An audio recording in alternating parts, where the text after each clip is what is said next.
સુરેન્દ્રનગરમાં સિવિલ હોસ્પિટલમાં આવેલી ગાંધીજીની પ્રતિમાના ચશ્મા ગુમ થતા લોકોમાં રોષ જોવા મળ્યો હતો।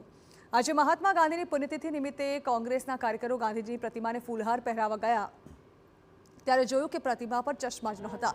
આ અંગે કોંગ્રેસના કાર્યકરોએ હોસ્પિટલના તંત્રને રજૂઆત કરી હતી। કોંગ્રેસ નેતાઓનો આક્ષેપ છે કે શરૂઆતમાં અમને ઉડાવ જવાબ આપવામાં આવ્યો હતો, પરંતુ અમે ભારપૂર્વક રજૂઆત કરતા હોસ્પિટલના સત્તાધીશોએ નવા ચશ્માની વ્યવસ્થા કરી હતી। કોંગ્રેસના કાર્યકરોનો આરોપ છે કે ગાંધીજીની પ્રતિમા તો છે, પરંતુ તેની જાળવણી કરવામાં તંત્ર નિષ્ફળ ગયું છે।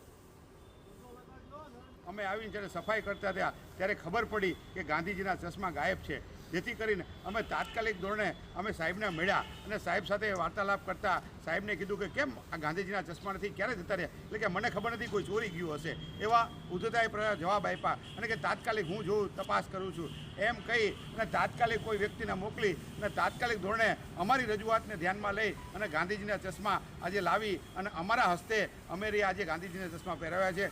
અને અમારી રજૂઆત માત્ર એટલી જ હતી કે આ ચશ્મા જે છે એ તમે પહેરાવી દો, પછી અમે આ કાર્યક્રમને પૂર્ણતા તરફ લઈ જઈએ।